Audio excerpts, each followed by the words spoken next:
On this episode of the Oklahoma Breakdown with Ikard and Lehman, presented by Riverwind Casino, OU stuff, Ugwoegbu, Harrison, Turk. It's watch list season for them, and we talk the latest in recruiting.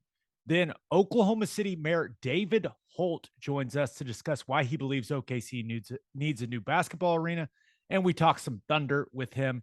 As always, we finish up with our winners and losers of the week. Please download and subscribe to the podcast, rate it 5 stars, and write us a good review. Follow the show on Twitter, Instagram, Facebook, and YouTube. Just search Oklahoma Breakdown on any of those, and you'll find us. All right. Our man, Michael Hosty, will kick this thing off. It's time for the Oklahoma Breakdown. It's a beautiful Wednesday, July 27th, and you're listening to the Oklahoma Breakdown with Ikard and Lehman, presented by Riverwind Casino. Riverwind is Oklahoma City's premier casino experience, and there are so many reasons why Riverwind is consistently voted OKC's #1 casino, but it all starts with their amazing variety of gaming thrills and excitement. Riverwind's beautiful award-winning environment plays host to more than 2,800 of the latest electronic games with a huge selection of table games, including blackjack, blackjack match, roulette, and Teddy's favorite, craps. No matter what your game, Riverwind has it in spades and hearts. And the Beats and Bites Festival is rolling, people. Scotty McCreery, July 30th. $5 general admission, and kids under 12 get in free. Going to be a ton of food trucks, all kinds of things for the kids to do, including face painting and an inflatable obstacle course. To buy tickets, visit riverwind.com. Riverwind Casino, simply the best. Now recording this Wednesday afternoon. Please leave us a 5-star review and a nice comment. We've got our first politician on the podcast, Ted. All right, let's go. But we don't talk about any politics. I will say, Mayor David Holt, Mayor of Oklahoma City, joined us to talk about the possibility of a new arena here in Oklahoma City, the future of Oklahoma City, the future of the Oklahoma City Thunder. And I think it's going to be really informative for a lot of you. So I know it was informative for me. So I'm excited for people to hear that, Ted. Yeah, no, it's good. Exciting times. And yeah, Thunder, you can point directly to almost the date where Oklahoma City started its major comeback. And hopefully some people in leadership positions in the city of Norman maybe take some notes about a new basketball arena. Just saying. That's right. That's right. That'd be nice. Speaking of which, before we're going to jump into the OU football stuff, but thought it was important to talk about this first. OU received $317 million in gifts and pledges over the last fiscal year, broke the previous record by $80 million, Ted. Wonder why. Wow. That's a big, big number. Well, yeah, there's been a lot happening over the last year, right? The announcement to the SEC, the softball, baseball, Lincoln Riley leaving, Coach Venables coming. I mean, there's been one event after another that is getting people excited about the future of Oklahoma football in all sports. Yeah. So it appears that a fire has been lit under OU's donors' asses, and all the things you mentioned have kind of contributed to that flame that has been burning. And yeah, it's exciting. That is, we've talked a lot about the investment it's going to take for OU athletics to be where this fan base wants them to be. And it's going to continue to take significant investment. And it was really cool to see that number, because that is a big number, and it needs to continue to get bigger and bigger if we want this athletic program to keep doing. Well, Mega Millions is over $1 billion, Gabe. If I win it, I pledge right now $100 million to OU. Athletics. You heard it here first, people. There you go. I hope you win, man. That'd be great. That'd be great content. Yeah. Fantastic. If you did that, would you pay me enough money to where I didn't have to do the podcast anymore? What do you mean? Or would we just do it? We'd do it, of course. Okay. I just wanted to make sure. I did. We'd do it from a yacht in the Caribbean, but we'd still do it. Yes. Yes. All right, let's talk some OU football. And watch list season continues to roll on. This first one's interesting. David Ugwoegbu named to the Butkus Award watch list. Just a reminder that goes to the best linebacker in the country. If only anyone had any experience with that, knew anything about that award. See what I did there? Oh, that was nice. Good, because you won it. Get it? Yeah. But listen, Ugwoegbu, he looks as good as you can look in a jersey. But were you surprised at all that out of all the OU backers, he was the guy that was on the watch list? Yeah, I was. I was too. You know, I think that he's got a lot of tools. He obviously you're talking about his size and athleticism and just a big, good looking athlete. He, you know, it was a strange transition for him. He was an edge guy, then moved to inside backer, which is a totally different world. You know, he came along, and I think he plateaued a little bit there. And I think what's held him back is, you know, the extra things. It's not athleticism. It's experience. It's understanding the framework of a defense. Like you've heard me say it before, you have to speak the defense fluently. You can't think about it. If you think, you take that 6'5", 250 pounds, and you turn it into just an ordinary guy off the street. That's all you are. You're not able to use any of your assets. So he needs to really dig in and get that full grasp of what he's doing out there to where he can let those tools go. And I think he's got the ability to. And, you know, if anyone can bring the talent out of linebackers, it's Brent Venables. And, you know, Ted Roof's going to be there day to day with those guys, but Venables is still going to have a massive influence over that position group. So it is surprising that he was the one picked. I don't think I wouldn't qualify him as has been the starter yet. I think he started a couple of games, you know, and they rotated so much through there that you wouldn't really declare him as the starter. So it was interesting, but, you know, honestly, the watch list doesn't matter. If you play really good early in the season, you're going to find yourself coming onto the watch list. It's not like it's eliminating the others. It's just kind of a broad announcement. So I'm happy for him. Yeah, I'm definitely happy for him, but I just thought it was interesting. A guy that, let's face it, he just hadn't been very productive, right? Does he have a higher ceiling than a Danny Stutzman? You've got a guy named Deshaun White that's played a lot of football. Can he take it to another level? So I thought that it was interesting that Ugwoegbu, I guess they had to pick somebody, right? And while we feel really, really good about the level of talent they've got at the inside backer position, I guess it is a bit of a mystery who's going to emerge as the one or two, I mean, for lack of a better term, alphas in that group. Yeah. Yeah, I don't know it, but you know, was Stutzman and Ugwoegbu, if those were your two guys, which I don't think they will. I think they're both playing the mic, but that would be a big looking inside backer duo there. You know, Stutzman's well over 6'3", Ugwoegbu's massive. Both guys could run well, which, you know, that whole position group athletically is really good. There's a bunch of dudes in that room that can absolutely fly. Yeah. All right. On to the next watch list.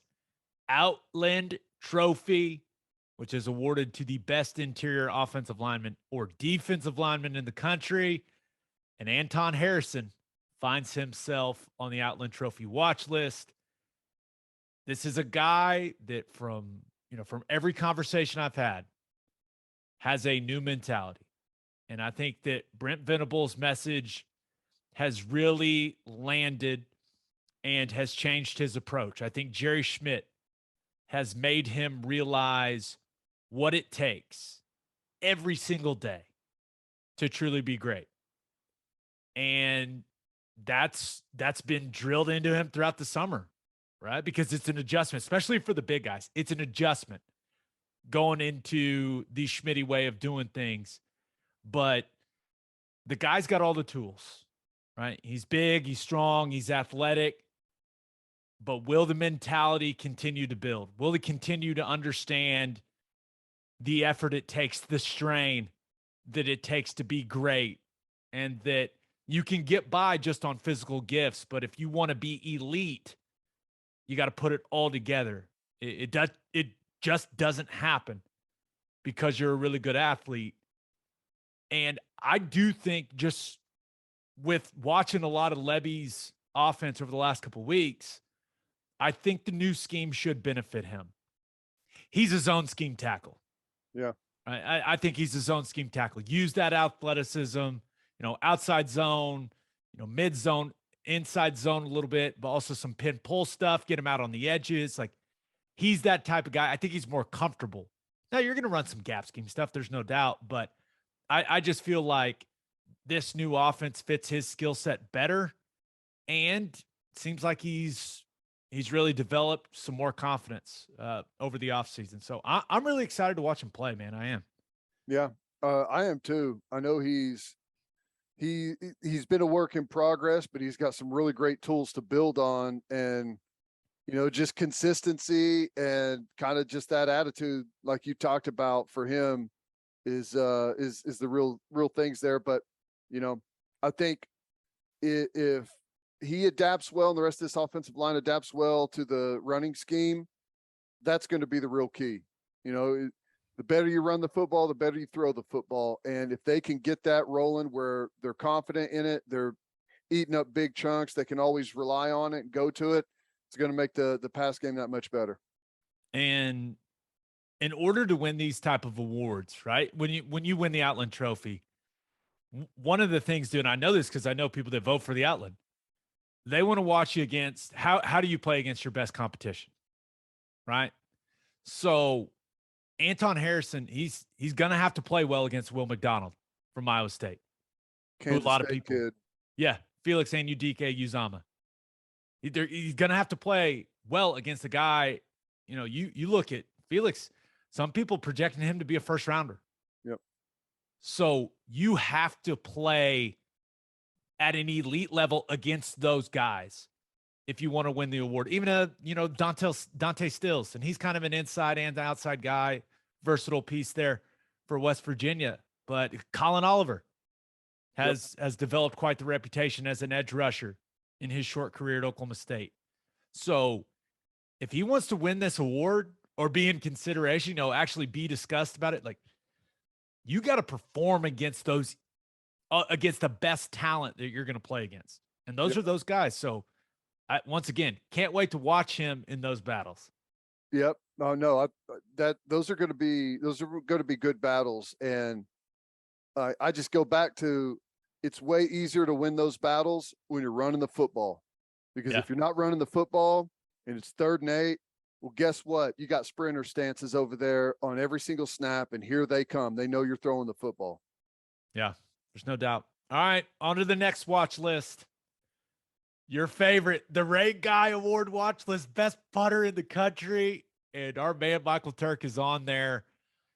In all seriousness, man, I think if I had to bet on an OU player winning a national award, I think I'd bet on Turk. I mean, guy, 51-yard average last year? I'll be shocked if he doesn't win it. Shocked? Shocked. Oh, okay. I think when you look at these awards, and maybe it shouldn't be this way. Maybe it should all be about individual performance.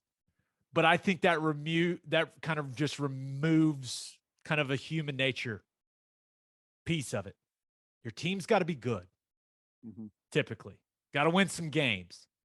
And so I think if Brent Venables gets this team ready to roll and they come out, and Turk is, hopefully he's not punting that much, but hopefully he's dropping bombs when he does, there's no doubt he's one of the best punters in the country. I mean, the guy's got a cannon.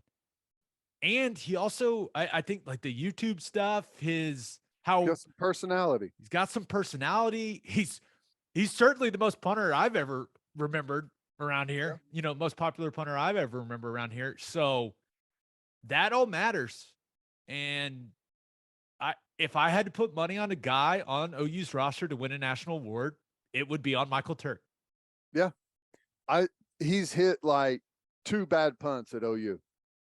Everything else has just been mortar shots. It's crazy. I've been around some good punters in my day. I've never seen anyone that hits the ball like he does. It's crazy.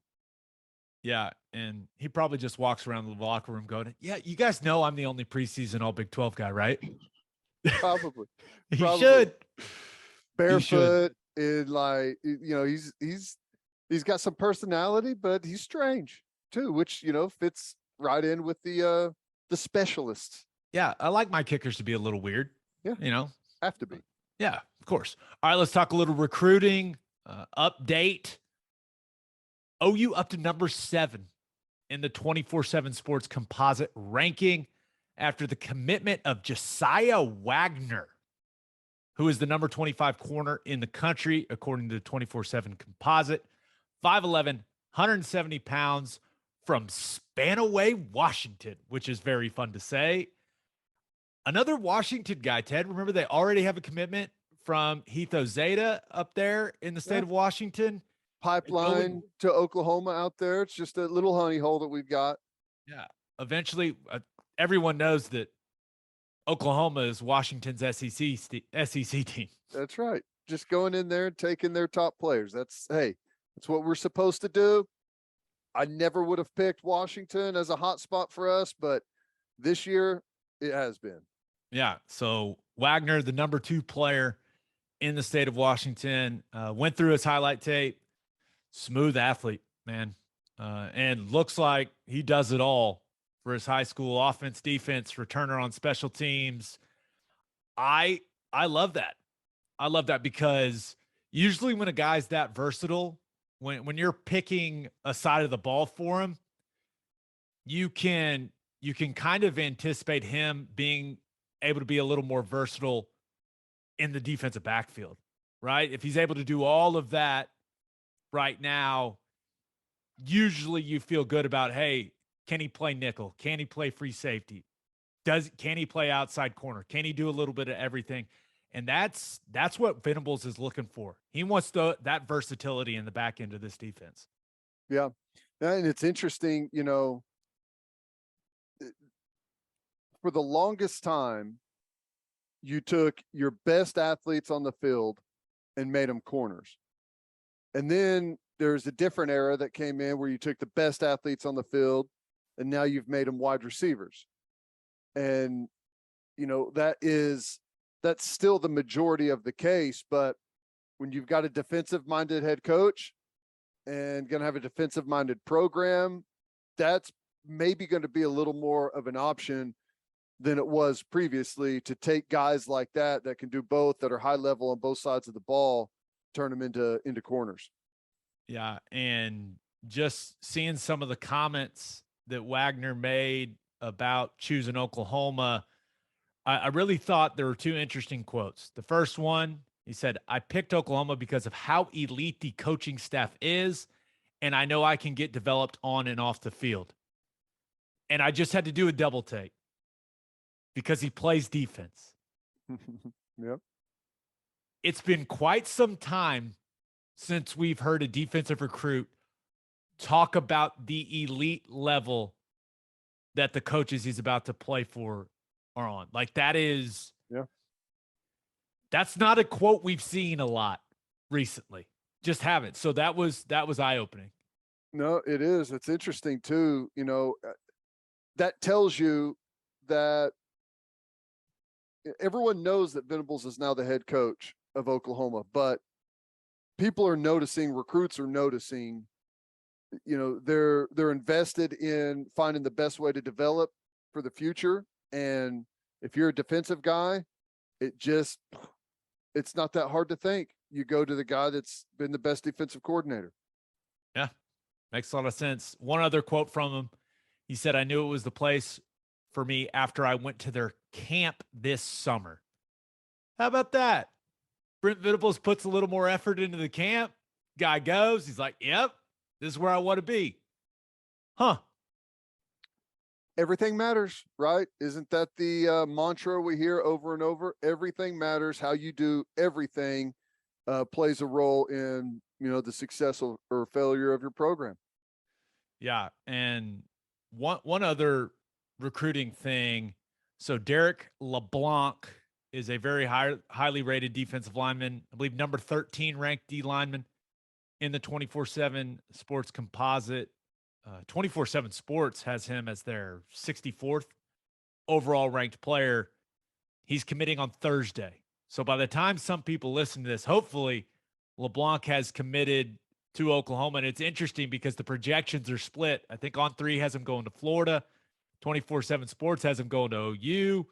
The suspense, but down to OU, Florida, and Penn State. He's a Florida kid, so we'll see. But, and if they can land him, that the recruiting is rolling, man. It really is. Like they're up to number 7 in the recruiting rankings. I think I think they got a shot at him, a good shot, and that may be that may not be the only defensive lineman like top tier 5-star that they've got a really good shot at. They got some good stuff rolling right now on the defensive side. Well, really all sides of the ball, but defensively the recruiting is in a good place. Yeah, and speaking of that, let's get to call your shot. And we asked you guys the most important thing for OU this week. And this one comes from Dat Medic Shea 45, who says, if Vickers commits, that will be the biggest news by far, only because we haven't beaten Bama for an elite corner in as long as I can remember. Doing that would really show the trajectory BV has our program on. Now, he's referring to Makari Vickers, who is a top 100 player in the country, 6'1" corner from the state of Florida. They're basically, I think Michigan's in the mix too. They're going head to head, but I'm pretty sure I read he's not committing until August 26th. So I think it's going to be a while on whether or not we know if they're going to land Vickers or not. Yeah. Well, yeah. And we've talked about that previously on here. The recruiting battles that they're winning are not even battles that they would even engage in previously, right? Right. Whenever you're talking about Michigan and Florida and Alabama and LSU, schools like that, we're winning recruits over those guys in those territories whenever, like, rarely did we ever even engage in recruits that had some of those schools as their top 4 or 5. But right now, that's what I'm saying. It's a totally different trajectory right now on the defensive side of the ball. Yeah, and I will say, just from a defensive back perspective, clearly Venables' reputation means a lot to any of these defensive recruits that they're going after. But I think Brandon Hall and Jay Valai are bringing some serious juice to the recruiting trail. And especially at corner, like Jay Valai brings, like, not only is he the buffest football coach in the history of the sport, but he brings a lot of knowledge to that position. He played it at a very high level. It's just different whenever you've got a corner that played it at a high level coaching corners, and he also, you can tell, really values the strength and conditioning program. So I think they're set up really nicely on the back end. Yeah, no, I'm with you. The last for call your shot at Will Estelle on Twitter says, best news of the week, simple. No news is good news. Hey, I agree with that. 'Tis the season, right? 'Tis the season, guys. They're getting a little break right now. Got their last workout in with Schmitty on Tuesday. Camp gets rolling. I think they report next Thursday. Woo. Now, I believe there's some discretionary workouts earlier next week, but yeah, 'tis the season. Make smart choices, guys. Don't do anything dumb. Be smart out there. All right. Birthday shout outs time. Happy first birthday to Miles Ferrero. Happy third birthday to Emmett Dillman. Happy sixth birthday to Grady Stambaugh. Happy eighth birthday to Owen Musminski. Happy 24th birthday to Brett Boone. Happy 27th birthday to Andrew Thick. Happy 32nd birthday to Jonathan Thacker. Happy 40th birthday to Cammie Klein. Happy 53rd birthday to Frank Potts. And happy birthday to John Rubio. All right, let's talk to Oklahoma City Mayor David Holt. But first, the only place to stop when you're road tripping is Love's Travel Stops. Love's has over 600 locations in 41 states, offering 24-hour access to clean and safe places. Whatever your road trip needs are, Love's has it. Fuel, fresh food, all the snacks and drinks, including my favorite, yes, Java Amore. That coffee is fantastic. Love's also has you covered if you forget your phone charger or headphones. They've expanded their mobile to-go zone so you can grab any of that stuff there. Make sure you download the Love's Connect app for exclusive offers from today's most popular brands. The Love's Connect app also includes a route planner and store locator. When you see that red neon heart on the highway, stop in and say hi at Love's Travel Stops. For a full list of what Love's has to offer, visit loves.com. Opolis Clothing is the exclusive home for all of our Oklahoma Breakdown merchandise. If you want to live your life in buttery soft comfort, go to opolisclothing.com. That's OPOLIS clothing.com. Use promo code TED, TED, for 10% off your entire order. You still get a discount on all the OU and OKC Thunder gear as well. That's opolisclothing.com. Use promo code TED for 10% off. Buttery soft and 10% off. Make sure you send your kids to Bishop McGinnis Catholic High School. Bishop McGinnis Catholic High School has a long tradition of educational excellence. With a 12-to-1 student-to-teacher ratio, no student is overlooked. Bishop McGinnis's college prep curriculum offers 22 AP courses. There are numerous clubs and organizations for students to join. And as a proud member of the OSSAA, there are 14 sports offered. If you want to provide the best possible educational and spiritual development for your children, contact Bishop McGinnis Catholic High School or visit bmchs.org. Remember, financial aid is available. All right, here's Oklahoma City Mayor David Holt. It is our pleasure to be joined by the first politician we've ever had on the podcast. Oklahoma City Mayor David Holt is in the house. Also amateur food blogger, right? Lately it seems that way. I don't know that direction, but it seems like we've eaten out every night for the last 2 weeks. So yeah, check out my Instagram if you want to see some of the finest dishes of Oklahoma City.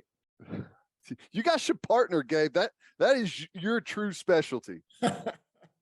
We certainly both share a passion for the fine dining establishments in our great city, but I know you're busy, Mayor Holt, so let's get right to it, man. You don't want to talk about food all 30 minutes? No, we can. We can talk about as much food as you want. Okay, top 3 restaurants in Oklahoma City. Go. Oh, no, a mayor can't do that. See, now that's way outside of my abilities. Although I will say there's been a long-standing special relationship between the Holt family and Rococo. So I will mention that. But obviously, I love all of our wonderful restaurants. Well, there you go. That's an usually where we go endorsement if for I've ever heard birthdays one. and anniversaries. I'm sorry, what? That's an endorsement if I've ever heard one. Okay, so you made some serious waves here locally and nationally with what you said in your State of the City address. And before we dive into why you said what you said, why was now the time that you felt it was important to start discussing this?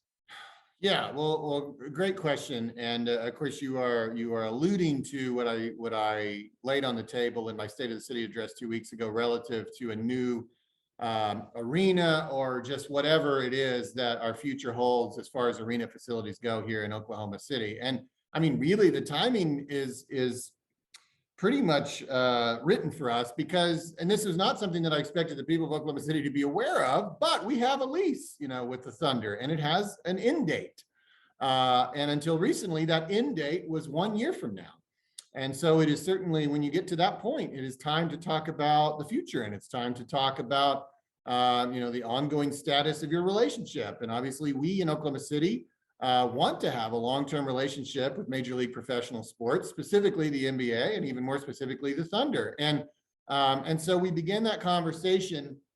And as a part of that, process, you're evaluating where your facilities stand. And as I explained in my State of the City address, like, if you want water and you're a city, you build water pipes. If you want a police department, you buy police cars and build police stations. And if you want Major League Professional Sports, you got to have sports facilities, especially a market our size. We're not in any kind of position, being the 42nd largest metropolitan statistical area, to dictate the terms of the models. And the models are well established, especially for markets our size. You got to bring sports facilities to the table. So as we begin to consider what our sports facilities look like, we began to find something that also the people of Oklahoma City probably haven't been thinking a lot about. And that is that our comparisons with other arenas in the NBA, and even maybe more importantly, other arenas in cities that don't have the NBA but would like to have the NBA, are not as favorable as they once were. We're the second cheapest arena in the NBA. We're the smallest arena by square footage, which is actually in many ways more. A lot of people think about arena size in terms of seats. It's actually more important is square footage, because that really dictates what potential your arena has for all of the ancillary user experiences that people expect to see in a big time arena. And ours is literally the smallest. And it's not as young as it used to be. And that's maybe the hardest thing for people to wrap their minds around, because they almost feel sometimes like it opened yesterday, but it was really 20 years ago.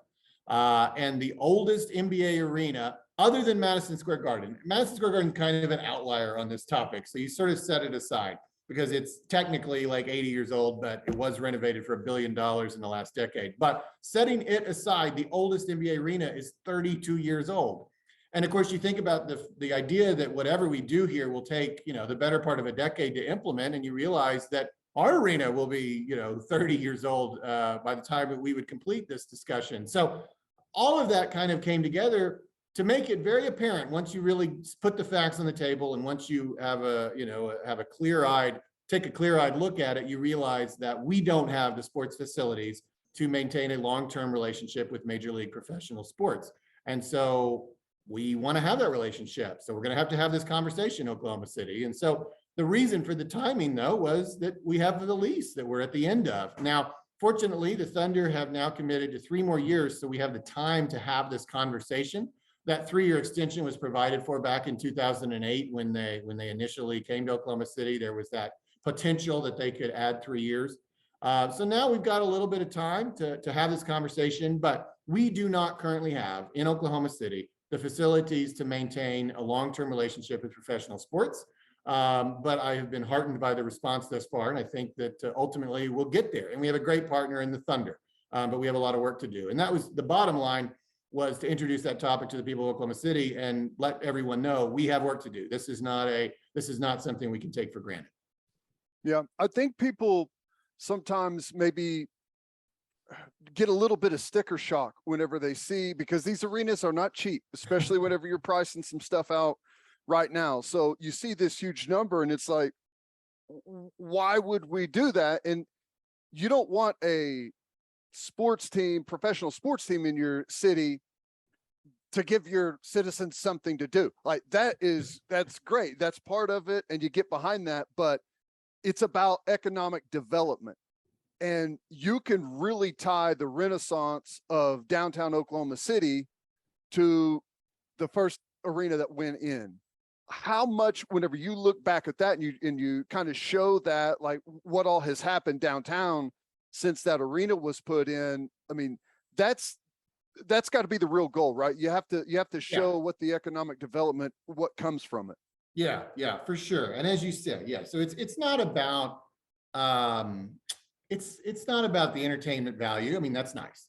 It's not even just about the 41 nights a year that at a minimum that you expect to bring 20,000 people downtown. That's also very nice. And that's a very nice economic development opportunity for your city.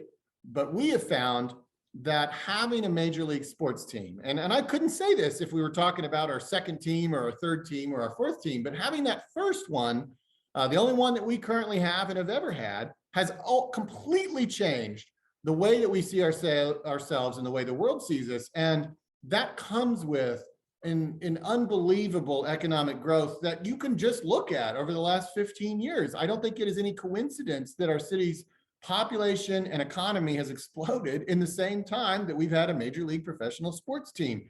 And it goes so far beyond the direct economic benefit of hosting those events in downtown Oklahoma City. And by the way, not just sports, Paul McCartney and James Taylor. I know Gabe was at that concert last week. All of that, is made possible as well by the existence of a state-of-the-art arena.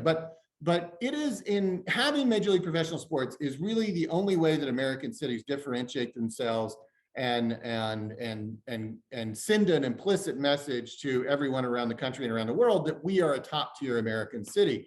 When you don't have one, you tend to just get lumped together with cities that may even be much smaller than yours, but they all just kind of look the same, from the coasts, right? And so if you were in New York, how would you really know the difference between Amarillo, Oklahoma City, Omaha, Wichita, Little Rock, all of those cities? But we're the only one on that list that have a major league professional sports team, and it sets us apart, and it kind of shortcuts the need to go do a bunch of market research. You immediately recognize this is a city that's big enough, has the corporate presence and the general wherewithal to host one of the world's greatest brands. So I think that's a message that is widely understood and agreed with by the people of Oklahoma City. I mean, there are always outliers, there's always extremists. Just go to social media and you can find them in 3 minutes. But I think that the vast majority of residents absolutely agree that Major League Professional Sports, the existence of the Thunder, has changed everything and far beyond sports. And Gabe and I talking about food earlier. I mean, the food scene has exploded in the last 15 years. The art scene has exploded in the last 15 years.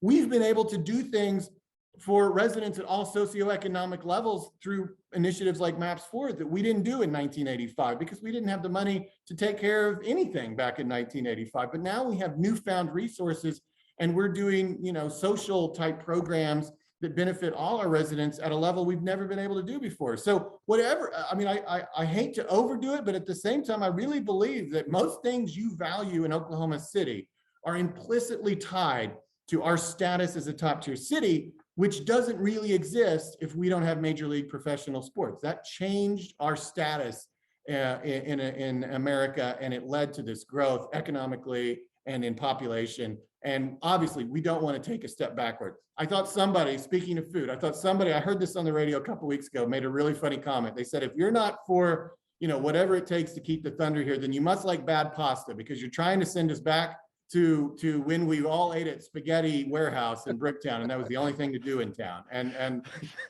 that really is kind of what's at stake here. It's not about getting to see, Chet Holmgren's entire career as much as it is, are we going to be the city that we now know and love, or are we going to go back to 1985? Right. And so you mentioned there are some people that are going to be against it, right? Especially us taxpayers having to pay for it. You see the people saying, well, why don't the owners build the new arena? Why don't they handle that?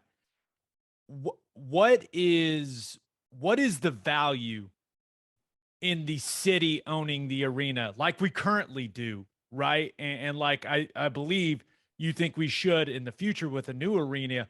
What is the value in the city controlling that?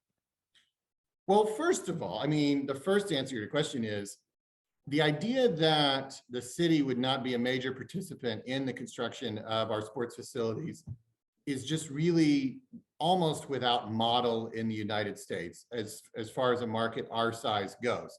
So, and I've done this research and it's kind of interesting, in the larger markets, so Philadelphia, Los Angeles, New York, yeah, the arenas are often privately constructed and owned. But when you go to the bottom 15 NBA markets, only 2 of those arenas in the bottom 15 were privately constructed and owned. Now, there's been some private participation, and that's not off the table here, but the 13 of the 15 NBA arenas in the bottom 15 markets are all owned by the city or some subdivision of government. And there's a reason for that. I mean, it just gets more hyper competitive at that level. You suddenly have competitors. I mean, you know, the Knicks aren't going to leave New York because it's one of the biggest cities in the world.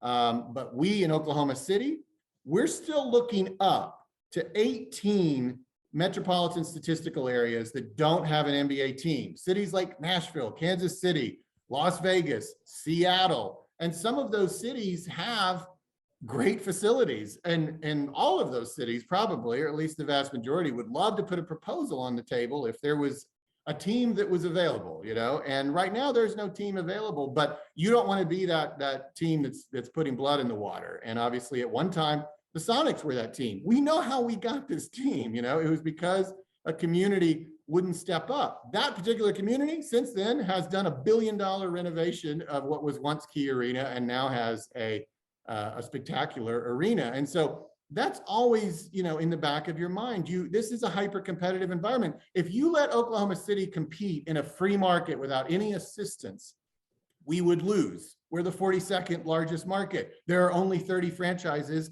in every one of the major league professional sports. We don't get one of those at 42nd. So we have like done something extra, and a confluence of wonderful events all came together between 2005 and 2008 for us to have this opportunity. Otherwise this wouldn't happen for us. So we have to try harder, you know, or at least do what everybody else does. And so the first answer to your question is, you know, we have to do this because this is what everyone does. We have every bit of discretion in Oklahoma City as to whether we will be a major league professional sports team. We have no discretion as to what that requires for a market our size. The model is that the city is the main driver of the facility, and that is what, or city or state or some level of government is the main driver of the facility, and that's what we have to offer. Obviously, to your point, I mean, there's so much value in it for all the reasons I said earlier, that I think it pays for itself many, many times over. And you have to also, I think, consider how cheap we got off to this point. We have put $190 million into that arena, and we got 15 years of an NBA basketball team in exchange. We opened our arena in 2002 at the very same time that Dallas opened a $420 million arena. We opened an $89 million arena that within 12 months of their opening. And we put another 100 million in through the 2008 Big League City effort, but that's it to this point. And that's why it's the second cheapest arena in the entire NBA. We've gotten a ton of value. So if you're thinking about the span of time and you think about the 15 years and then the 20, 25 years from here, we will still come out ahead on this deal beyond almost every other NBA market, whatever it is that we propose for the future. But it's worth it, I think, and I think a lot of people will agree. Obviously, we don't know what it is yet, and that proposal will come in the months ahead. And obviously, we will do our due diligence to make sure it is in line with other NBA cities of our size. We will make sure that it's not, you know, it's not going beyond what you might expect, and that it's fair to all parties. But at the same time, we recognize there is a reality here that we have to embrace. And I always say, again, I'm fine with whatever your opinion is on the value of professional sports in Oklahoma City. Obviously, mine is well known, and I'd love to debate it. All I ever ask is you are not in a place to debate it. We are on your side. I know. But all I ask of everyone is that they have a clear-eyed view of the realities here. Do not delude yourself into, I'm not talking to you, but do not delude yourself into thinking that we, as the 42nd largest MSA, can enjoy having an NBA team with the second worst arena in the league, and that somehow that status quo is going to be sustainable. We have to do what NBA cities do. We are a big league city, and that puts us in a different a different club. And maybe it's not something we've been used to in the past, but we got to act. If we want to be in the big boys, we got to act like the big boys. And so that's the root here. Is you got to do what you got to do. If you don't think it's worth it, that's fine. But don't believe that there's some third way here where we don't do anything and we still get to have our cake and eat it too. That world doesn't exist. Well, here's the interesting thing, and I agree with you as far as investment wise. I think it's the easiest no-brain investment ever. Whenever you just think about the current arena, what the Omni just went in close to $200 million investment downtown. I know First National's going on right now. That's a massive deal. These things don't happen without the arena. So can you talk about like maybe what has been produced over the time whenever you talk about the sales tax revenue, like the economic development, real estate development around that area? Because ultimately you're not just doing it for the sales tax in the arena. It's all of the development around it. What is the number that you guys have seen or put together, perhaps, that whenever you look back on the Thunder now, like what it's created tax revenue wise for the city? Well, I mean, you look at just even our monthly sales tax checks are, gosh, 40 or 50% larger than they were, 10 or 15 years ago. So that's one indicator. And yeah, to your point, I mean, I don't have that number at my fingertips, but it's literally billions of dollars of private investment in downtown Oklahoma City since this journey began. And sometimes they still need our help. I mean, like actually several of those projects you just mentioned, though there was significant private money into Omni and the First National, that also had a public component as well. Like sometimes, I mean, again, I'm a huge free market guy, but my own city is a different thing. I'm not such a purist that I would say, well, Oklahoma City, you're on your own. I hope you can beat Nashville and Albuquerque. I mean, like, no, I'm going to do everything I can to make sure my city can fight and compete with all these other cities. And so when we want to preserve an icon like the First National, or we want to have a convention center hotel that will allow us to host meetings that would grow our economy, sometimes we got to help out. And same thing with the arena. So, but yeah, you look at, gosh, what's going around First Americans Museum from the Chickasaws, that's a $300 million development. You look at this new convergence development that's soon to break ground over in the Innovation District, just to the northeast of downtown. That's a nearly $200 million development. You look at new construction like the Heartland building on Automobile Alley, or obviously you look at nearly $300 million put into First National between private and public. I mean, just the list goes on and on and on. Every block in this downtown area has been touched. No one lived downtown. Yeah. And now we can't build them fast enough. I mean, every apartment complex that goes in downtown fills up immediately with millennials and Gen Zers who want to be a part of this. I mean, the growth at every demographic has been tremendous, but especially among young people. I mean, in the 80s and 90s, we lost a generation of young people. There were no young professionals in Oklahoma City, and now they're everywhere. Go to any restaurant or bar downtown at 5 o'clock, and it's full of people. I knew all the young professionals. Now, I mean, there's too many. There's thousands of them, and so yeah, it's a thrilling time. But again, none of it really happens without that linchpin of professional sports. Again, none of those people may even be sports fans. That's not what I'm saying. Nobody says, I live in Oklahoma City because they have an NBA team. It's just that we weren't even on their radar before that, and it just breeds all this other growth, all these other hotels and restaurants. It all comes hand in hand. And we haven't taken a single step back in the last 25 years. It has been a relentless march of progress in this city, losing, and I'm not saying that's imminent, but I mean, again, like over time, you just sit on the second worst arena in the NBA, you're beginning a journey that you know the story, how that story ends eventually. And taking that kind of step back, not having Major League Professional Sports in this city in the long run, I think would be a disaster, because it would be the first time we would have had a gut punch, a real setback in our renaissance, which we have remarkably been able to sustain now for 3 decades. We don't want to be Seattle. No, and at least Seattle got to console themselves by having 2 other Major League Professional Sports teams.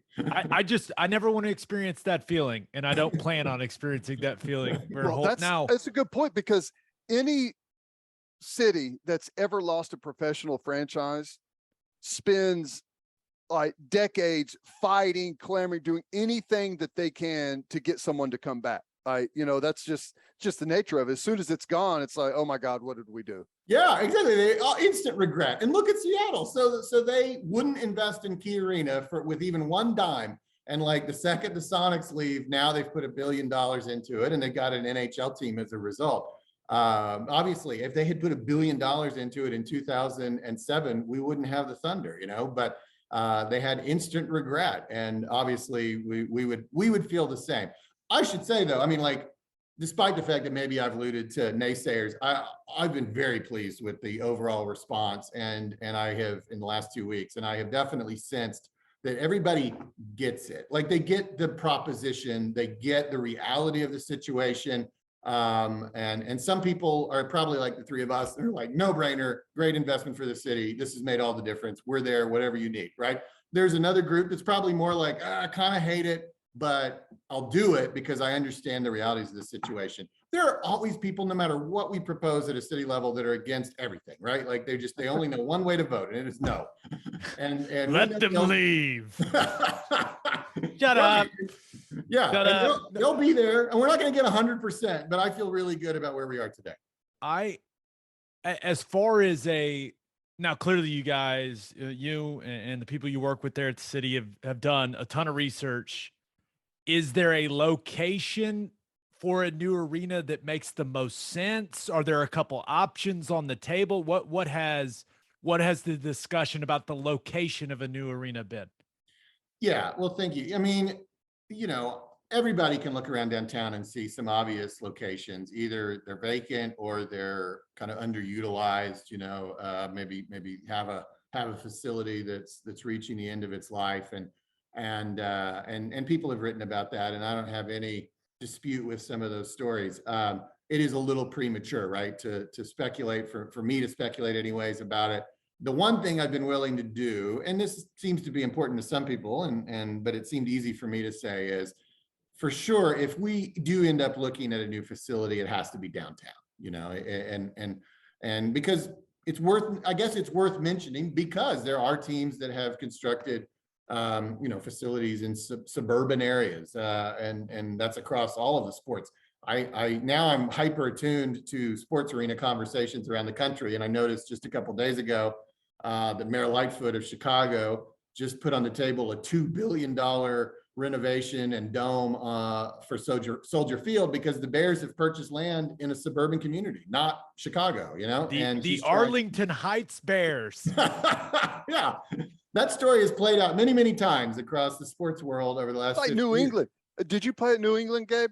Yeah. It's literally, you drive through like stop signs in a neighborhood, and then boom, here's this huge complex. It's wild. Yeah. So I mean, I'm competing, as I said earlier, with all these other bigger metropolitan areas that want an NBA team. But I suppose on some level, I may also be competing. Not that I think they're getting any calls, but you're also competing with your suburbs sometimes. And obviously, in Dallas, they only have the Stars and the Mavericks are in Dallas, but they've lost, long since lost the Rangers and the Cowboys, and their mayor is talking about a new arena now.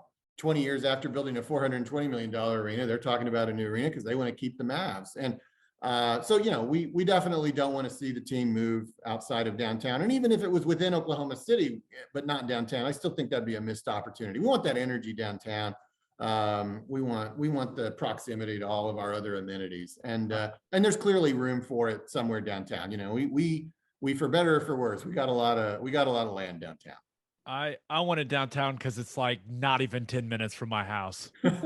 That's selfish. Now, you mentioned, clearly this is the focus, but what are the conversations like about the possibility of another major league professional sports team coming to Oklahoma City? Is that something you guys have discussed? And if so, is there, when you're looking at the big 4 or 5 sports leagues in America, is there one that you think would be the best fit for the city?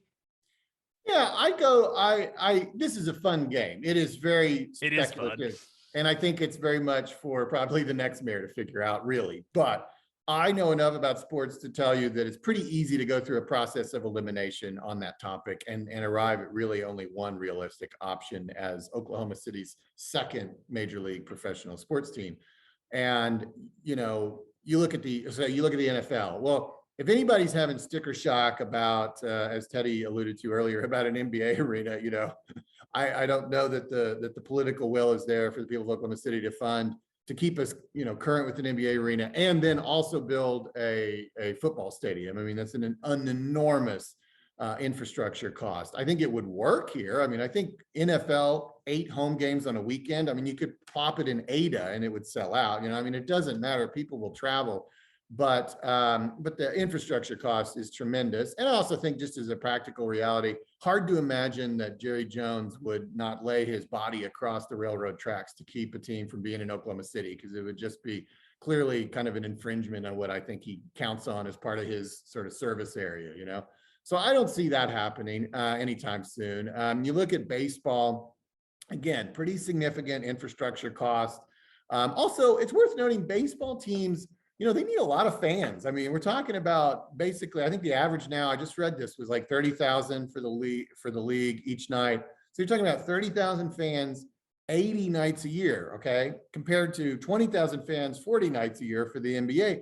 It just typically is a sport played in larger cities than ours, you know, larger markets. I mean, it just needs more people. It has a really high demand. And then, okay, so then you look at, so I just look at that again as sort of maybe unrealistic for us in the foreseeable future. And then you look at NHL and, you know, I know we have this ever more distant history with hockey that maybe the three of us recall, but you know, it's probably RIP to the Blazers. Right. I don't know that, you know, when we stepped up a level and we had the Barons, you know, it wasn't quite the same level of success. You know, it's directly competitive, obviously, with the NBA in terms of the season. I mean, not that they couldn't figure out how to schedule it. I just mean that, like, you know, I mean, imagine trying to basically double your attendance and your sponsorships overnight with another team playing at the same time in the same building. And I don't know if it's as desirable. I mean, I just, you know, it's obviously fallen off. I very well remember the 90s when the NHL was viewed as this up and coming league that was kind of rivaling the NBA, but that feels like ancient history now in terms of pop culture, you know, significance and TV contracts and all those things. It's just not what it used to be. So I don't even know that that's, I mean, I'm not saying I'd say no, but I mean, I wouldn't be nearly as animated about that as I am about the NBA, because I think the NBA is really, and I should say, before I get to my last team, my last league, I should mention, I really think like we lucked out so much, because the NBA is truly, with that in soccer, are truly global sports, but NBA is the league for the whole world. You know, it's the preeminent, unlike soccer, which has a lot of sort of top tier leagues. It's like we have the one here in the United States, and we have one of the 30 teams. And it's just, I just think we couldn't have done any better. I mean, yeah, people love football in America and people love baseball, but not anywhere else, really, you know? So, I mean, it's a purely American sport. This is a global sport for a city that has aspirations to be a global city. And finally, I arrive at the league I think is most realistic for Oklahoma City to think about sometime in the future, 10 years from now, and that's MLS, you know? And so that was partly why we included a multi-purpose stadium in Maps 4. It's a modest amount of money, but it establishes sort of the footprint, and it kept us in the game, because we wouldn't even have a USL team if they had to keep playing at a high school stadium. So having a multi-purpose stadium keeps us in minor league soccer, and I think establishes a location for maybe a future investment, and just kind of keeps us on that level so we could think about MLS. I fully recognize that MLS probably is in a similar status as NHL in terms of where it ranks in American professional sports, but I feel like it's got more potential, and you always have to believe that eventually America's premier soccer league will be one of the world's premier soccer leagues, and they're doing really well in the cities that they're in. And so, you know, I think that's an aspiration we can have as a community, but in the near term, the most important thing is to committing everything we have to making sure the professional sports team we have is successful.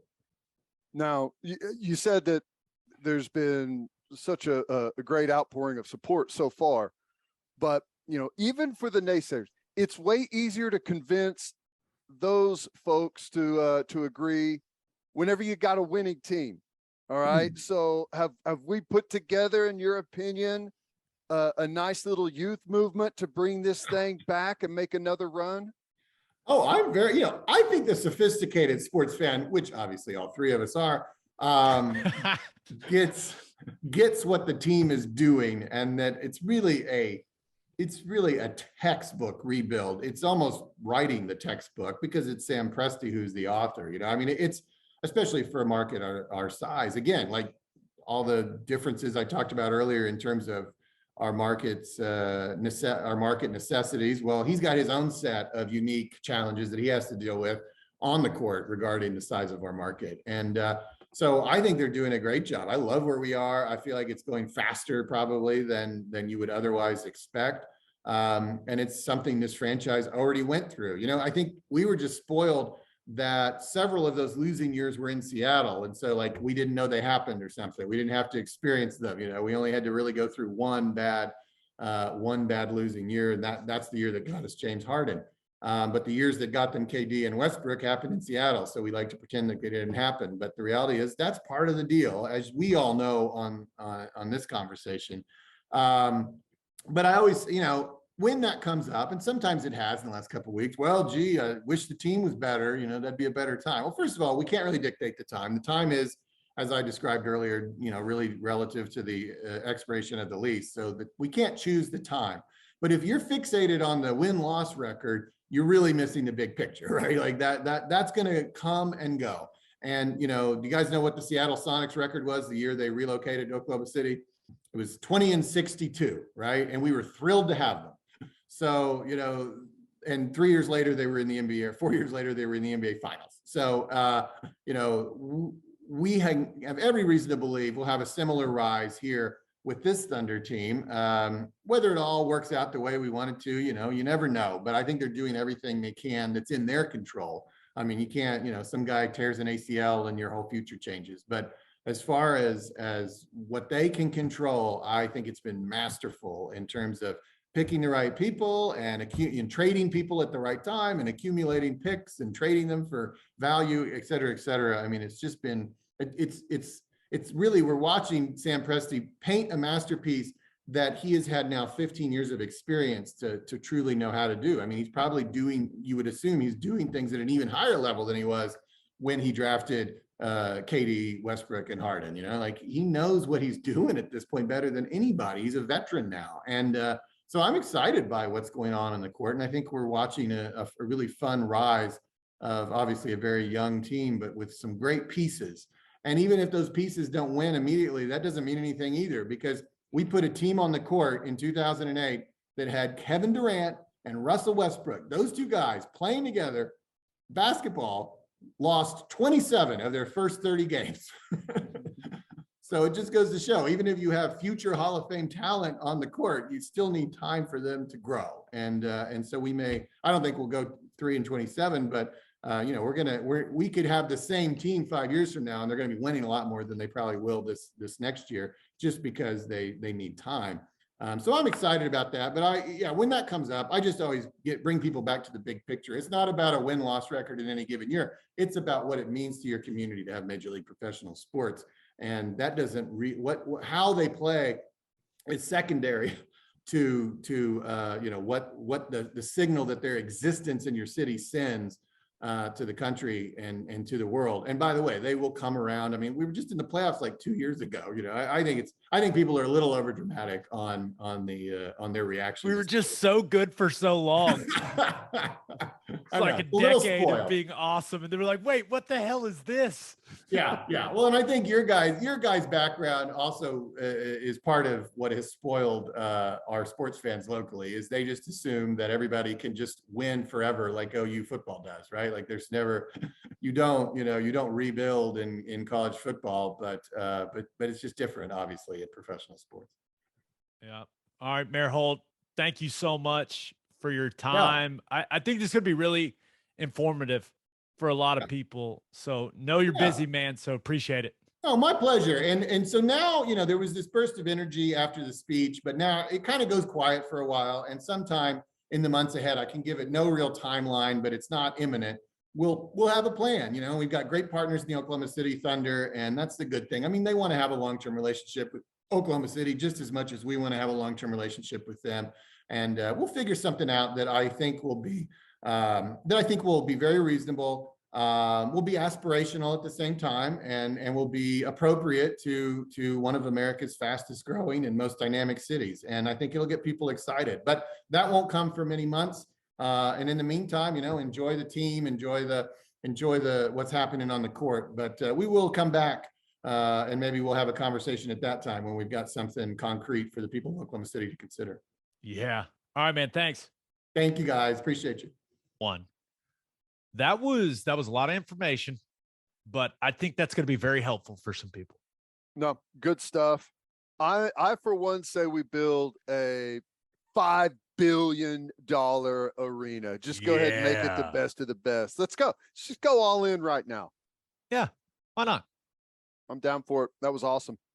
All right, let's finish up with our winners and losers of the week.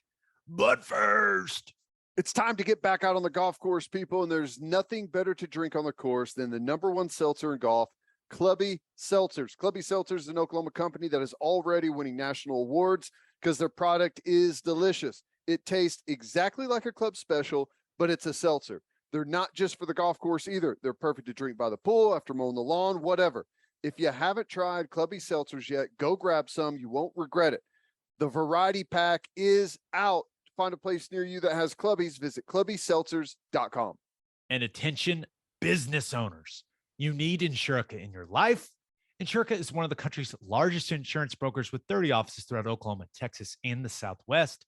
Insurica is able to customize programs by accessing the latest information from many insurance carriers. They compare and contrast coverage offerings and pricing in order to design a cost-effective, comprehensive program to meet your business's specific needs. Insurica's clients become best-in-class businesses by working with Insurica's team of advisors to manage risk. Purchasing insurance is only one way to protect your business. Best-in-class businesses win by avoiding a loss in the first place.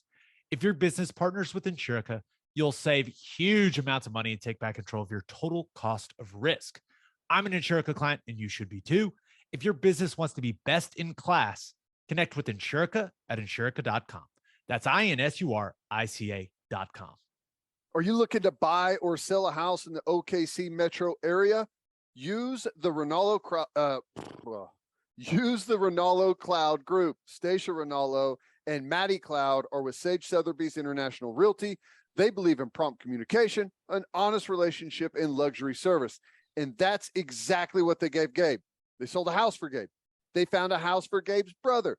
They even found a house for Lane Johnson. We can't recommend them enough. You can reach them by calling or texting Stacia at 918-671-6450. You can contact them on Instagram at @SoldByStacia and @SoldByMaddie_. As always, Ted, kick us off. Who do you have as your winner of the week? I feel like he's made my winner of the week list a bunch of times. Shohei Ohtani. Okay. You're an Ohtani guy. I am. I think it's amazing what he's doing. I'm fascinated by him. He's unbelievable. Well, a lot of trade discussion going on right now. Sounds like there's some trade discussion going on, perhaps with the Mets. And perhaps some others out there. I know there's got to be some teams that are really interested in him. Here's what's crazy. He's got a contract negotiation coming up. And there's some out there that believe his asking price can be above $60 million a year. $60 million a year. If you look at his numbers currently, they're on par, maybe even a little better than Max Scherzer, who makes $43 million a year. His batting numbers are on par, maybe a little better than Matt Olson, who makes $21 million a year. So now that doesn't mean that you just get to add stuff like that together, but there is going to be some seriously big added premium in there because he does both and does both so well. I don't think it's out of the realm of possibility to see him well above $50 million a year whenever he signs a contract. And you know what happens, Gabe? Whenever people see money, they want some. there's very few players out there that do both, that pitch and hit. And there's a lot of players that are great at both, but they start to focus, in college and definitely in the minors on, one or the other. If you've got a guy that's now by far the highest paid player in baseball, guess what people are going to start doing? They're going to start wanting to do both. It's a great point. We're gonna see some pitchers that are like, no, I can rake. You're letting me bat. I want to get that Ohtani money. And I've seen this several places, but just talking about him, the Angels trading him. Well, where can he go? Him for Juan Soto? Huh? Remember he turned down the offer from the Nationals? Yep. Makes some sense. Yep. It's crazy. It's crazy that, and I guess I can understand them wanting to trade because there's so much value there. And it's weird that they have like the two best players in baseball and it still doesn't mean anything. And I know it's a team sport and there's more than that, but daggum, you would think that you'd be able to move the needle a little bit, right? Yeah. And it is confusing, but the Ohtani situation, we just do not appreciate it enough. I know. It's crazy. It's unbelievable. And also, remember the hype when he came over here? And it was one of those like, okay, the guy can pitch and hit. I'm sure he's decent. Like, he has surpassed. It's almost like LeBron James like when it comes to surpassing the hype. Right. Yeah. It's wild. He is an impressive dude. Steals bases. Good stuff. Yeah. And that's us talking baseball. All right. Who do you have as your loser of the week? Let's talk some more baseball. Oh, this is less baseball talk, but it's in Major League Baseball. Did you see Carlos Rodon, after a bad inning, come into the dugout and kicked a bat that was like leaned up against the bench and drills one of his teammates in the shin? Player goes down to the ground holding his knee, like right below his knee. And everyone else in the dugout was like, dude, like they were pissed, not happy about it. And I had to laugh because that is so something that I would do. Like, that has my name written all over it. Are you in a roundabout way making yourself your loser of the week? Yes. That I have had so many instances in my life growing up where I missed a shot, whatever, and I just blow up. My dad, my nickname growing up, and this started when I was like 5, was Landmine. Landmine Lehman. You never knew when the landmine was going to go off. That was it. But I had to laugh because of the reaction from the rest of the team. They were pissed. That video is hilarious until it's not, and you're like, oh no, those guys are mad. Yeah, they were mad. That was pretty wild. Landmine Lehman. I love That's it. Right. All right, let's get to my winner and loser. But first, First Fidelity Bank is a full-service financial institution based in Oklahoma with tailored solutions for all your personal and business needs. Checking accounts, saving accounts, home loans, and much more. They do it all. Whether it's online banking from your computer or mobile banking from your phone, everything is stress-free with FFB. Making mobile deposits, paying bills online, and moving money to different accounts could not be easier. First Fidelity Bank provides free ATMs worldwide, making banking convenient wherever you are. They also give back to the community. FFB donates a total of more than $500,000 to local charities and educational foundations. Make your life easier and go bank with First Fidelity Bank. Visit ffb.com for more information. And if you're a whiskey or bourbon drinker, stop what you're doing. Head to your favorite liquor store and buy some Balcones products. You got to grab some of Balcones Lineage Single Malt Whiskey. It was voted one of the top 20 whiskeys in the world by Whiskey Advocate, and you'll be shocked by how affordable it is. Also, you got to snag some of Balcones Baby Blue Corn Whiskey. It's made from blue corn. That's the fancy corn. And that is why it has won more than 25 awards. Last but certainly not least, you got to buy some of Balcones pot still bourbon. Its big flavors make it the perfect bourbon to drink year round. Remember in 2012, Balcones single malt won the best in glass competition, beating brands like Johnny Walker and Macallan. This stuff is the real deal, people. If you love great whiskey and bourbon at a great price, then Balcones products are the only way to go. The whiskey may be made in Texas, but the owners, yeah, they're from Oklahoma. To find a liquor store that has it, visit balconesdistilling.com. All right, for my winner of the week, I thought about going with Chicago Bears fans. And we talked to Mayor David Holt a little bit about this. I didn't love the dome idea from the Chicago mayor, but at least the leadership in the city is trying to keep the team there. And I will say, you and I, we've both played on Soldier Field. That grass, people shouldn't have to play professional football on that grass. It's too shitty. So I'm a grass proponent. I am. I think field turf is it great? It's not great. It serves its purpose when it needs to.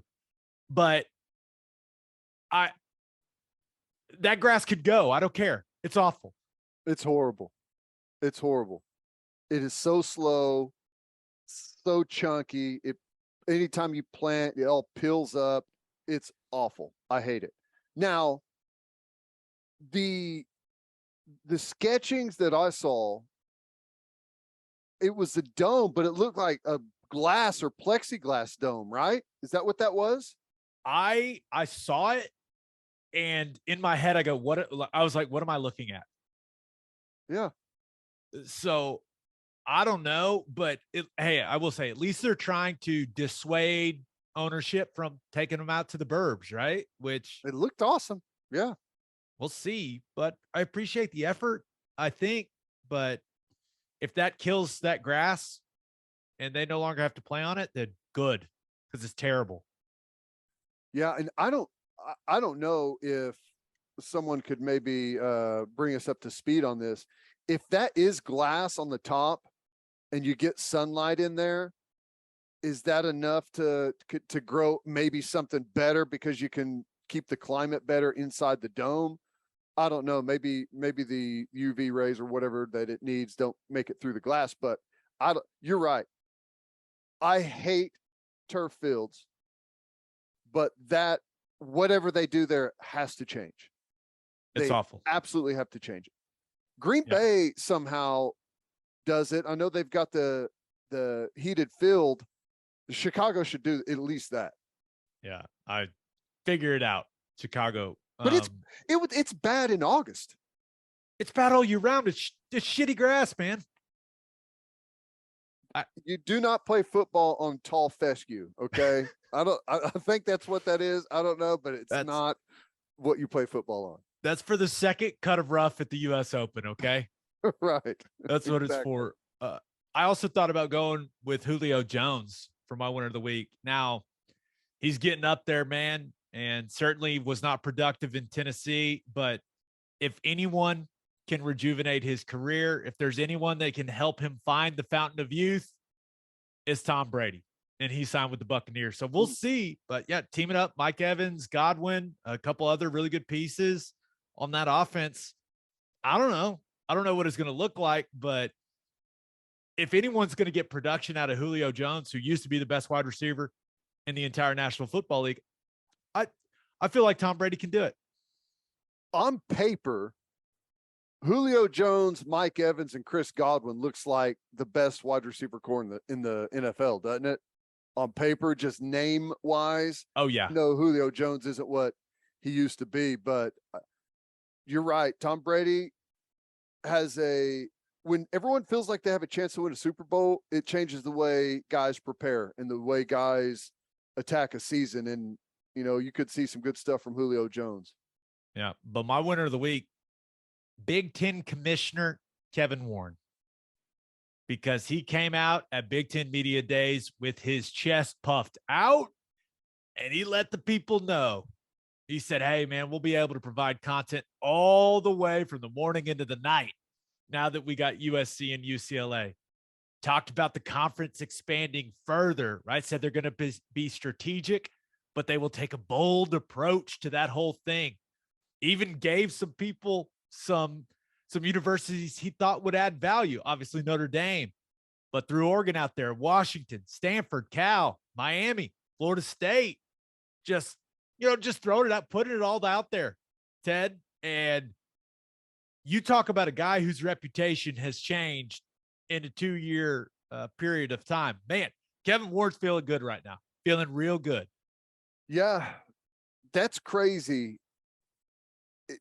Like whenever you throw out a list like that, whenever you're a commissioner, you don't throw lists out for no reason, right? Correct. Like that doesn't happen just out of nowhere. And here's the thing, and I talked about this way back whenever USC and UCLA first announced that I thought Oregon, Washington, and Stanford, and I don't know if I said Cal or not, but someone else was going to go to the Big Ten. If that happens, the only option is for the Pac-12 to merge with the Big 12 because it's dead. Conference is dead, right? So I don't even think merge would be the right word. That the Big 12 would absorb what the carcass left. Yes, exactly. Absorb. That's perfect. But man, you mentioned it, Miami and Florida State. To mention Miami and Florida State and skip right over Clemson, is he telling us something? Is Clemson going to the SEC?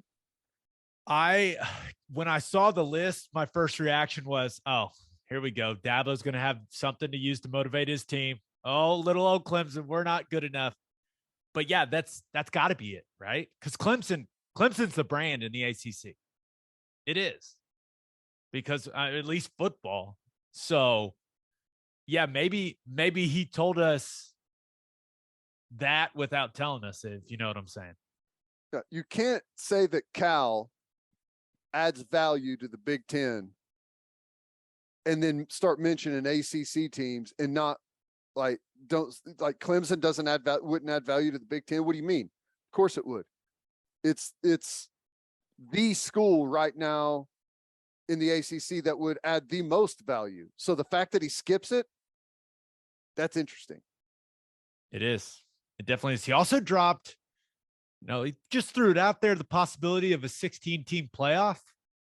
Remember that working group that had Greg Sankey and Bob Bowlesby did all that work, landed on a 12-team CFP, saying that would be best. Well, some things have changed since then. And hey, maybe all the options are back on the table for consideration. But I do think he made it clear that he wants multiple media partners involved in the college football playoff. And that's really not surprising because remember, this new media rights deal the Big Ten is about to sign, their main media partner is going to be Fox. Now there's going to be other people that have a piece of it, but the main partner is Fox. So I think he's looking at the situation going, we would like for Fox to have a piece of the college football playoff and for ESPN not to have the entire thing. So we were kind of searching for reasons why they voted against CFP expansion. Maybe that's the main one. I don't know, but I found that interesting that he just threw out that 16-team playoff comment. Yeah, they voted against it last time it was up, and not that he's had a change of heart, but the dynamic has changed, and it's changed quickly. And you can no longer get upset that the SEC's adding teams because you've had to answer and you've added teams yourself. So yeah, I don't know, man. It just makes you feel like there's some really big things in the works, right? Yeah, no, it does. Sure. And if they add all of those teams, and like we talked about Clemson and a handful of others are left over, maybe go to the SEC. You're quickly approaching a NFC, AFC type of situation. Yes, that's exactly what it feels like it's headed towards. Yeah. But hey, at least OU's in one of them. That's right. We're in. I will say this. The difference a few years makes. we were roasting Kevin Warren when they kind of acted prematurely and tried to get everyone else to follow him and canceling the 2020 season. We were absolutely roasting that man. And I still think he didn't handle that properly. He didn't. But got a lot of respect for him. Cutthroat businessman, goes and gets UCLA, USC. I think his reputation has gotten a big boost over these last couple of weeks. I agree. Big Ten's on the move. They've got a ride still working right now that's going to pay them a ton of money, adding teams, possibly adding more. Life is good in the Big Ten. Yeah. All right, for my loser of the week, thought about going with Drew Jones. Did you see this? Unbelievable. What? So he was the second overall pick by the Arizona Diamondbacks in this month's MLB draft. Signed a contract that was worth over $8.1 million. And, well, in his first batting practice, somehow injured his shoulder, and they don't know the severity of it, but maybe out for the season. Like, what? How does that happen? I don't know. Was this like the batting practice, like where they go and it's like a photo op batting practice, like what Kyler did? You would think it's something like that, or a simple, like, just BP session. Wow. That's nothing crazy. Rigorous. I don't know. That's wild. It's wild. Trying to overdo it, I guess. Trying to overdo it. Not a good way to start the professional career. Dang. Yeah. Well, at least he got the $8 million deal signed already. Yeah. All right. But my loser of the week, the Arizona Cardinals. The independent study addendum in Kyler Murray's contract is very, very weird. And say what you want about Kyler, but I have no idea why the Cardinals would do that. That is a conversation for behind closed doors. If you aren't happy with the way he prepares for games, you talk to him about it. Hell, you could even fine him. You don't put it in the contract language that you know people are going to read through. It embarrasses Kyler. It makes your organization look like dumbasses. It alters the way other players in the league think about him, including his teammates. There are no winners by putting the independent study addendum in the deal. Ted, help me understand. Maybe I'm missing something. Help me understand. I'll help you understand. Okay. I think this is a multifaceted problem. The first problem is probably in good negotiation and good like faith. Kingsbury probably has said, like, he's got a high ceiling. I love the kid. We need him. He can be unbelievable in this league. But in order to take that next step at this level, there's going to have to be another level of investment on his part. And one of the things about Kyler, and I think this is one of the amazing things about Kyler, is he's gotten this far really just kind of winging it almost. And if you've heard Lincoln Riley talk about his preparation, like, he was never really thrilled with. Kyler has said publicly that he's not a guy that watches a ton of film. He's talked about it and talked about, kind of he is just gift. You kind of can just anticipate the way things are going to happen and stuff like. But to put it in the contract for everyone to see, Well, here's the other part of that. Like, I think that was an honest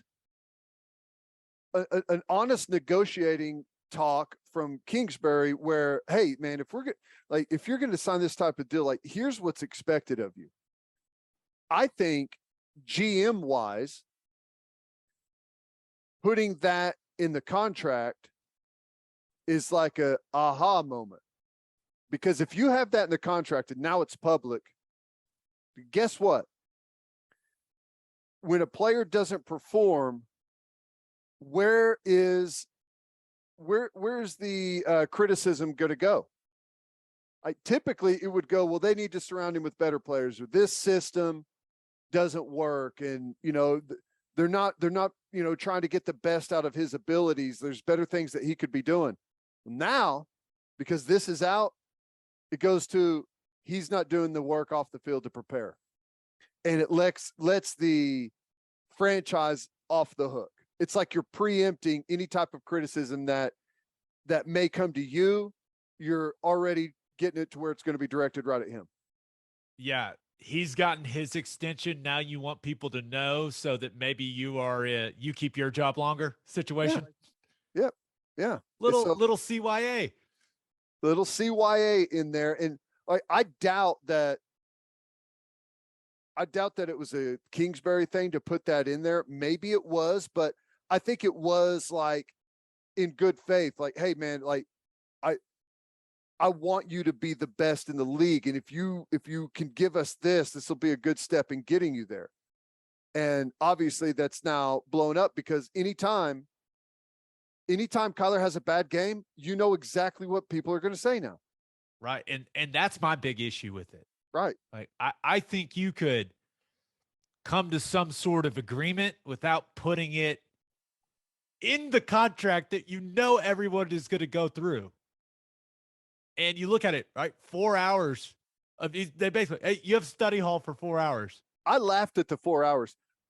Yesterday on my radio show, I think I said, I bet the average for NFL starting quarterback of independent film study a week is probably 12 hours on their own. Oh yeah. And that may be low. Yeah. And I guess they're going to supply him with the material. And then this is the interesting part. I read that they will be monitoring the iPad usage to make sure he's not doing anything on there while he's doing his studying to distract him. Is this all just because he plays a lot of video games? What's it called? The Phase Clan? I'm not into that stuff, but I know he is. I just feel like the Cardinals, they created an issue that could have been avoided. Yep. By putting it officially in the contract. I don't know, man. It's a bad look for everyone, For everyone. It's like you just gave this guy 160 million guaranteed, and now you're like, hey, here's your homework. But it looks bad for Kyler at first glance, but after you think about it for a minute, it's like, dude, this kid's playing NFL quarterback, just signed a $46 million a year contract, and he doesn't really even prepare. Like seriously, how talented. good is he? Talking about just, hey, yeah, kid's guy's pretty talented, but also there's part of me like this is in there, right? And they're going to monitor the iPad usage. He should just let full games roll and just play on his phone while he does it. He should troll them the first week. 80 hours of film. Yeah. Oh my God. He watched film for 3 straight days. Oh my God. Hey, we want you to cut back. We don't think you're sleeping good. You're doing too much, Kyler. We saw that you were logging film study at 3:30. I don't know. Just weird. Maybe my biggest issue with it is like Cardinals fans are supposed to be fired up right now, right? Right. You just locked your franchise quarterback in. Everyone's happy. You got to enjoy it for not even a week. We got to enjoy it for like 4 days. And then this comes out and you're like, oh, awesome. Hey, I think he's going to be just fine. If you could get him to put in 4 hours of real meaningful study a week, more than what he's been doing, I think that could get you some good results. But here's the thing, man. And you know this, like, if you're not interested and you don't really want to do it, to watch it and to really try and learn from it, it's just a waste of time. Yep. Right. If you're like, even if you're like paying attention to it, but like, if you're not fully invested and be like, hey, I need to get this work in, I'm, and seriously dive into it and figure out the things that you need to figure out, it's a worthless endeavor. No doubt. All right. On that note, episode 235 in the books. Next week, I think we're going to have Dvorak, and we're scheduled to be joined by West Virginia head coach Neil Brown. Gotta love that, man. That's going to be awesome. Yeah. So we got some fun stuff lined up. We'll have a new podcast that'll drop Monday morning. Just a reminder, you can hear Teddy from 3 to 6 on 94.7 The Ref. You can hear me on SiriusXM Big 12 Radio, channel 375. Hope you all have a great rest of your week. Have an awesome weekend. Until next time, we appreciate y'all for listening. Do what you always do, Oklahoma. Take care of each other.